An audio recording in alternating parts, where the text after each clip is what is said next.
So ఇంకా టెక్నాలజీస్కి వచ్చేసరికి మీ అందరికీ తెలిసిందే, బీటెక్లో ఉన్నప్పుడు నేను చెప్పాను కదా ఆండ్రాయిడ్ మీద ఎక్కువగా ఇంట్రెస్ట్ అని చెప్పేసి. సో ఇంకా అప్పుడు జావా కొంచెం నేర్చుకోవడం అండ్ దెన్ స్లోగా ఆండ్రాయిడ్ డెవలపర్గా జాయిన్ అయ్యాను అనమాట ఈసెక్ 40. అది కూడా మీకు చెప్పాను కదా. సో జాయిన్ అయిన తర్వాత మనం జావా నేర్చుకుంటాం. ఎందుకోసం అనుకోనంటే అప్పట్లో మేము ఆండ్రాయిడ్ అప్లికేషన్స్ జావాలో చేసాం కాబట్టి సో జావా వచ్చింది అండ్ దెన్ ఆండ్రాయిడ్ వచ్చింది అండ్ ఆండ్రాయిడ్ స్టూడియోలో చేస్తాం కాబట్టి ఆండ్రాయిడ్ స్టూడియో మీద డెఫినెట్గా ఐడియా అయితే ఉంటుంది. అండ్ ఇందులో ఏంటి అనుకోనంటే మేము జావా యూస్ చేస్తాము అండ్ ఎక్స్ఎంఎల్ యూస్ చేస్తాం అనమాట. ఎక్స్ఎంఎల్ వచ్చేసి లేఅవుట్ డిజైనింగ్ కోసం. ఓకే, ఆ తర్వాత ఏం జరిగింది అనుకోనంటే ఒక 2 years అయిన తర్వాత అడ్వాన్స్ టెక్నాలజీస్ వస్తాయి కదా. సో తర్వాత ఏం జరిగింది అనుకుంటే ఆండ్రాయిడ్లో మన గూగుల్ వాళ్ళు కొట్లిన్ దింపారనమాట. అంటే ఆండ్రాయిడ్ చేసింది కూడా గూగుల్ వాళ్ళే కదా. సో వీళ్ళంటే కొట్లిన్ లాంగ్వేజ్ చేశారు కాబట్టి సో కొట్లిన్ కూడా నేర్చుకున్నాం అనమాట. సో ఇదంతా బాగుంది. ఇది ఫస్ట్ కంపెనీస్లో ఈ 3 టెక్నాలజీస్ మీద వర్క్ చేశాను అనమాట. అండ్ దాంతోపాటు ఏంటి అనుకోనంటే వేరే టీమ్స్ నుండి మన ఫ్రెండ్స్ ఉంటారు కదా. సో వాళ్ళు వేరే టీమ్స్ ఏంటి అనుకోనంటే ఐఓఎస్ డెవలప్మెంట్ చేసేవారనమాట. మేము ఆండ్రాయిడ్ చేసేవాళ్ళం కదా, వాళ్ళు ఐఓఎస్ చేసేవారనమాట. అక్కడ కూడా అప్పుడప్పుడు వాళ్ళతో మామూలుగా డిస్కస్ చేస్తుంటాం కదా. సో డిస్కస్ చేస్తున్నప్పుడు ఆబ్జెక్టివ్ సి కొంచెం అండ్ దెన్ స్విఫ్ట్ కొంచెం ఐఓఎస్ డెవలప్మెంట్ కోసం స్విఫ్ట్ ఆబ్జెక్టివ్ సి వాళ్ళు యూజ్ చేసేవారనమాట. అది కొంచెం ఐడియా ఉందన్నమాట. అండ్ అలానే బ్యాక్ అండ్ టీమ్ కూడా ఉండేది అనమాట. సో పిహెచ్పి యూస్ చేసేవారు అండ్ దెన్ ఇదేంటి అనుకోనంటే ఎస్క్యూఎల్ యూస్ చేసేవారు, MySQL. సో వీటి మీద కొంచెం టచ్ ఉంది అనమాట. ఎందుకంటే మనకంటే అందరం చాలామంది మనకు తెలుగు వాళ్ళు కూడా ఉంటారు కదా, వాళ్ళతో అప్పుడప్పుడు వెళ్ళి ఏమంటారు డిస్కస్ చేస్తుంటాం కదా. సో ఆ విధంగా ఇవన్నీ కొంచెం ఐడియా అయితే వచ్చిందనమాట. అంటే నేను చేస్తున్నటువంటి టెక్నాలజీస్లో నీట్గా గ్రిప్ అయితే వచ్చేసింది. బట్ అదర్ ఫ్రెండ్స్ ఏవైతే ఉన్నారో వాళ్ళవి కొంచెం ఐడియా అయితే వచ్చిందనమాట. సో ఇదైన తర్వాత ఇంకా సెకండ్ కంపెనీలో జాయిన్ అయ్యాను.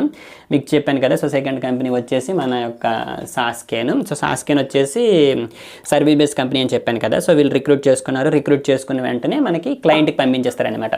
సో ఇక్కడ ఏం జరుగుతుంది అనుకోనంటే సర్వీస్ బేస్డ్ కంపెనీ వాళ్ళు ఇంటర్వ్యూ చేస్తారు, వాళ్ళు ఇంటర్వ్యూ చేసి వాళ్ళు రిక్రూట్ చేసుకుంటారనమాట. సో మనము సాస్కేన్కి పర్మనెంట్ ఎంప్లాయీస్ అవుతాం. ఓకే, అంటే పేరోల్ మనకి శాలరీ ఇచ్చేది సాస్కేన్ అనమాట. అంటే ఆ కంపెనీ వాళ్ళు మనకి శాలరీ ఇస్తారు. వాళ్ళు ఏం చేస్తారు అనుకోనంటే క్లయింట్కి పంపిస్తారనమాట. సో ఈ యొక్క సోనిమ్ అనేటువంటి క్లయింట్కి మళ్ళీ ఇంటర్వ్యూకి పంపిస్తారనమాట. సో ఇక్కడ కూడా ఇంటర్వ్యూ క్లియర్ అయితే వీళ్ళు మనకి తీసుకొని వీళ్ళ కోసం మనం వర్క్ చేస్తామన్నమాట. సో ఆ విధంగా నేను సోనిమ్ కోసం వర్క్ చేశాను అనమాట. సో ఎక్కడ ఏంటి అనుకోనంటే వాళ్ళు నాకు యాక్చువల్గా ఆండ్రాయిడ్ థర్డ్ పార్టీ అప్లికేషన్స్ కింద రిక్రూట్ చేసుకున్నారనమాట. థర్డ్ పార్టీ అప్లికేషన్స్ ఏంటి అనుకోనంటే ఇప్పుడు మనం అప్లికేషన్స్ చేస్తాం కదా, చేసిన అప్లికేషన్స్ అనేవి ప్లే స్టోర్లో అప్లోడ్ చేయగలం అనమాట. సో ప్లే స్టోర్లో అప్లోడ్ చేసిన తర్వాత మనం ప్లే స్టోర్ నుండి ఇన్స్టాల్ చేసుకుంటుంటాం కదా చాలా అప్లికేషన్స్. వాటినన్నింటినీ మనం ఏంటి అనుకోనంటే థర్డ్ పార్టీ అప్లికేషన్స్ అంటారనమాట. సో వాటి మీద నేను వర్క్ చేశాను ఇనీషియల్గా. సో వీళ్ళు ఏం చేశారు అనుకోనంటే ఈ యొక్క సోనిమ్ అనేది ఏంటి అనుకోనంటే ఇది ఒక డివైజ్ అనమాట. సో సోనిమ్ అని మీరు వీటిని రగ్గడ్ డివైజెస్ అంటారనమాట. సో మీరు యూట్యూబ్లో సోనిమ్ రగ్గడ్ డివైజెస్ అని కొడితే వస్తుంది అనమాట. సో ఈ యొక్క డివైజ్ అనేది ఎంత గట్టిగా ఉంటుంది అనుకోనంటే ఇది డివైజ్ అంటే ఇది ఒక మొబైల్ డివైజ్ అనమాట. అంటే ఇప్పుడు మనకి లెనోవో కానీ ఎంఐ కానీ ఏ విధంగా అయితే డివైజెస్ ఉన్నాయి వాళ్ళ ఓన్ కంపెనీస్ కదా, అలానే సోనిమ్ అనేది ఒక కంపెనీ అనమాట. యూఎస్లో మిలిటరీ వాళ్ళు ఎక్కువగా ఉపయోగిస్తుంటారు అనమాట. సో ఈ కంపెనీలో ఏంటి అనుకోనంటే థర్డ్ పార్టీ అప్లికేషన్స్ చేయలేదన్నమాట, సిస్టమ్ అప్లికేషన్స్ చేసామన్నమాట. ఆండ్రాయిడ్లోనే సిస్టమ్ అప్లికేషన్స్. మరి third party applications system applications difference ఏంటి అనుకోనంటే సిస్టమ్ అప్లికేషన్స్ అనేవి మనం ప్లే స్టోర్లో పెట్టమన్నమాట. అంటే ఇప్పుడు ఒక కొత్త మొబైల్ మనం తీసుకున్నాం అనుకోండి, కొత్త మొబైల్ తీసుకున్నప్పుడు బై డిఫాల్ట్గా కొన్ని యాప్స్ ఉంటాయి కదా, ఇప్పుడు గ్యాలరీ కానీ కాంటాక్ట్స్ అప్లికేషన్ కానీ ఫైల్ మేనేజర్ కానీ. సో ఈ అప్లికేషన్స్ మీద వర్క్ చేసామన్నమాట. సో ఈ అప్లికేషన్స్ అనేవి యాక్చువల్గా గూగుల్ వాడు మనకి కోడ్ బేస్లో ఇచ్చేస్తాడు అనమాట. కాకపోతే ఏంటి అనుకోనంటే మన డివైజ్కి తగ్గట్టు కొన్ని మోడిఫికేషన్స్ చేయాలన్నమాట. సో కొన్ని మోడిఫికేషన్స్ చేస్తున్నప్పుడు కొత్తగా కొన్ని ఇంప్లిమెంటేషన్స్ కొన్ని ఫీచర్స్ చేయాల్సి వస్తుంది, లేదా ఈ విధంగా ఫీచర్స్ చేస్తున్నప్పుడు కొన్ని బగ్స్ వస్తాయి అనమాట. ఆ బగ్స్ని మనం రిజాల్వ్ చేసుకుంటే సరిపోతుంది అనమాట. సో ఈ విధంగా ఏంటి అనుకోనంటే సోనిమ్లో Android system applications and Android వేరే టీం ఉంటుంది, అంటే ఫ్రేమ్వర్క్ టీం ఉంటుంది, అదేవిధంగా లైనక్స్ కెర్నల్ టీం ఉంటుంది, అండ్ అదేవిధంగా టెస్టింగ్ సంబంధించినటువంటి పెర్ఫార్మెన్స్ టీం ఉంటుంది. అండ్ ఇవన్నీ టీమ్స్ ఉంటాయి కదా, వీళ్ళతో అప్పుడప్పుడు కూర్చొని ఇవన్నీ నేర్చుకోవడం జరిగింది అనమాట. ఏంటి ఫ్రేమ్వర్క్ లెవెల్లో ఏ విధంగా ఉంటుంది, అండ్ టెస్టింగ్ సంబంధించి సిస్ట్రేస్ ఏ విధంగా వర్క్ అవుతుంది, ఆండ్రాయిడ్ ప్రొఫైలర్ ఏ విధంగా వర్క్ అవుతుంది, అండ్ అదేవిధంగా లైనక్స్కి సంబంధించినటువంటి కొన్ని లైనక్స్ కెర్నల్కి సంబంధించినటువంటి కొన్ని టూల్స్ అండ్ వీటితో పాటుగా అలా చాలా నేర్చుకున్నాం అనమాట. సో ఇదంతా ఏంటి సోనిమ్ టెక్నాలజీస్లో. ఓకే, అంటే ఇప్పుడు ఆండ్రాయిడ్ థర్డ్ పార్టీ అప్లికేషన్స్ వచ్చింది అండ్ ఆండ్రాయిడ్ సిస్టమ్ అప్లికేషన్స్ వచ్చింది. ఆ తర్వాత థర్డ్ కంపెనీ నేను టైసన్ ఫుడ్స్లో జాయిన్ అయ్యిందని చెప్పాను కదా. సో టైసన్ ఫుడ్స్లో ఏంటి అనుకోనంటే వాళ్ళు అగైన్ ఆండ్రాయిడ్ డెవలపర్ కింద రిక్రూట్ చేసుకున్నారు. బట్ ఏంటి అనుకోనంటే అక్కడ జాయిన్ అయిన తర్వాత రియాక్ట్ నేటివ్ మీద వర్క్ ఇచ్చారనమాట. సో రియాక్ట్ నేటివ్ ఏంటి అనుకోనంటే ఒకే ఒక సోర్స్ కోడ్ ఉంటుందన్నమాట. ఒకే సోర్స్ కోడ్లో మనం రాస్తాం, అంటే ఒక కోడే రాస్తామన్నమాట. కానీ ఒక్క కోడ్ను ఉపయోగించి మనం 2 అవుట్పుట్ ఫైల్ తెచ్చుకోవచ్చు అనమాట. ఒకటి ఏపీకే, ఒకటి ఐపీఏ అనమాట. ఏపీకే వచ్చేసి ఆండ్రాయిడ్లో, అంటే ఆండ్రాయిడ్ ఫోన్లో వర్క్ అవుతుంది అనమాట. ఐపీఏ వచ్చేసి ఐఫోన్లో వర్క్ అవుతుంది అనమాట. అంటే ఇంతకుముందు మనం చేసింది ఏంటి అనుకుంటే ఓన్లీ ఆండ్రాయిడ్ ఫోన్కే, అంటే ఒక అప్లికేషన్ చేసామనుకుంటే అది ఓన్లీ ఆండ్రాయిడ్ ఫోన్లోనే వర్క్ అయ్యేది అనమాట. కానీ ఇక్కడ అలా కాదనమాట, ఒకే ఒక కోడ్ రాస్తాం, బట్ అది ఆండ్రాయిడ్లో వర్క్ అవుతుంది, ఐఫోన్లో వర్క్ అవుతుంది అనమాట. సో అది రియాక్ట్ నేటివ్ అనమాట. సో దాని మీద వర్క్ ఇచ్చారు, అది కొంచెం నేర్చుకున్నాం అనమాట. పర్వాలేదు, అది బాగానే వచ్చు. సో అక్కడ ఏంటి అనుకోనంటే HTML, CSS, జావా స్క్రిప్ట్ ఇవి రావాలన్నమాట. సో అక్కడ జావా స్క్రిప్ట్ నేర్చుకున్నాను. ఆ తర్వాత ఏం జరిగింది అనుకోనంటే మొబైల్ అప్లికేషన్స్ వస్తున్నాయి, ఈలోపు మాకు వెబ్ అప్లికేషన్స్ కూడా వచ్చాయన్నమాట. ఓకే, సో టైసన్ ఫుడ్స్ అనేది ప్రోడక్ట్ బేస్డ్ కంపెనీ అని చెప్పాను కదా. సో ప్రోడక్ట్ బేస్డ్ కంపెనీలు ఏంటి అనుకోనంటే వాళ్ళు స్పెసిఫిక్ ప్రోడక్ట్స్ మీద వర్క్ చేస్తారనమాట. అండ్ మోస్ట్లీ ఏంటంటే కంపెనీ కోసం వర్క్ చేసుకుంటారనమాట. ఓకే, సో అలా కంపెనీకి సంబంధించినటువంటి వెబ్సైట్స్ తయారు చేసే వర్క్ అనేది మాకు ఇచ్చారనమాట. ఓకే, సో అప్పుడు ఏంటి అనుకుని రియాక్ట్ నేర్చుకున్నాను అనమాట, వెబ్ అప్లికేషన్స్ డెవలప్మెంట్ కోసం రియాక్ట్. ఓకే, సో ఇక్కడ రియాక్ట్ నేటివ్ వచ్చింది, ఆ తర్వాత రియాక్ట్ వచ్చింది అనమాట. సో రియాక్ట్లో మేము టైప్ స్క్రిప్ట్ కూడా యూస్ చేసాం కాబట్టి, సో టైప్ స్క్రిప్ట్ కూడా ఐడియా వచ్చింది అనమాట. So Java script, type script, react native, react ఇవన్నీ ఐడియా వచ్చింది. వీటితో పాటు ఏంటి అనుకోనంటే టెస్టింగ్ సంబంధించింది కూడా నేను వర్క్ చేశాను అనమాట. సో సెలీనియం వచ్చింది అనమాట.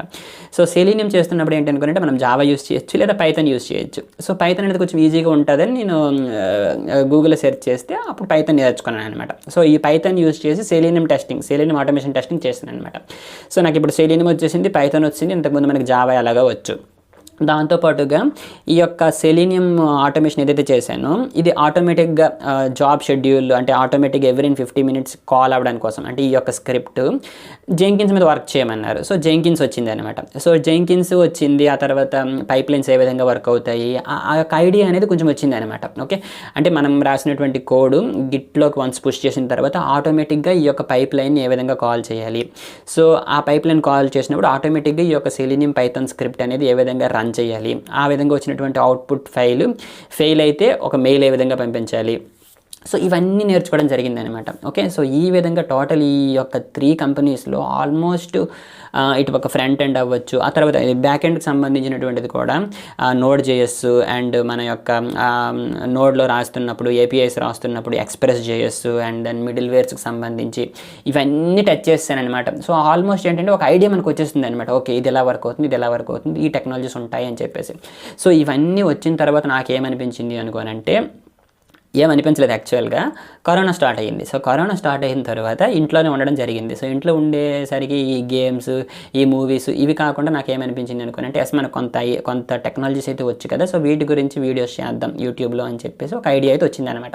సో ఆ ఐడియా ఏదైతే ఉందో ఆ ఐడియా వల్లే ఇప్పుడు నేను మీ ముందు ఉన్నానమాట. సో దాని నుండి వచ్చిందే మన యొక్క గిట్ వీడియోకి ఇప్పటికి మనకి 4 lakhs వ్యూస్ ఉన్నాయి, చాలా మంచి రెస్పాన్స్ ఉంది. సో పైథాన్ 1.5 million వ్యూస్ ఉన్నాయి. అండ్ దాని యొక్క రెస్పాన్స్ అయితే అసలు చెప్పక్కర్లేదు, ఎందుకంటే రీసెంట్గా మనం మణికంఠకి అండ్ మన యొక్క శ్రీనుకి కలిసాం కదా, అసలు వాళ్ళ ఎక్స్పీరియన్స్ వాళ్ళ మాటల్లో వింటుంటే అసలు కంప్లీట్లీ ఇంప్రెస్డ్ అనమాట for the work what we have done అనమాట. సో ఇదంతా ఒక కంప్లీట్ ఎక్స్పీరియన్స్ నాకైతే. సో ఇదంతా జరిగింది. సో అదే అనమాట. సో ఇది ఇలాగా కంటిన్యూ చేద్దామని అనుకుంటున్నాను, బట్ తెలియదు కదా ఎప్పుడు మనకి ఆఫీసెస్ రీఓపెన్ చేస్తారు, అంటే కరోనా తగ్గిపోతుంది ఆల్మోస్ట్. సో మనకి పిలవడం కూడా జరుగుతుంది అనమాట. సో పిలిచిన తర్వాత మనం చేయడం అనేది కొంచెం కష్టం అవుతుంది, but I will try my best to do అనమాట.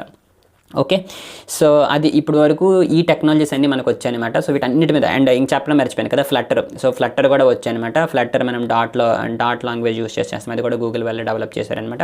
అండ్ దాంతోపాటుగా రియాక్ట్ 3Dకి సంబంధించి రియాక్ట్ 360 కూడా నేర్చుకున్నాను అనమాట.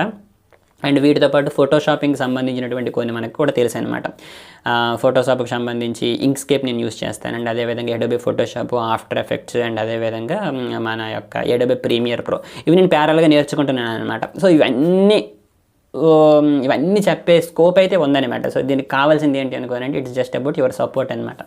సో అండ్ అదేవిధంగా మీరు నా పాత videos the way of teaching చూసుకున్నా కూడా మీరు రియల్గా మీకు నచ్చుతుంది అనమాట, నేను తీసుకునేటువంటి ఎగ్జాంపుల్స్ కానీ.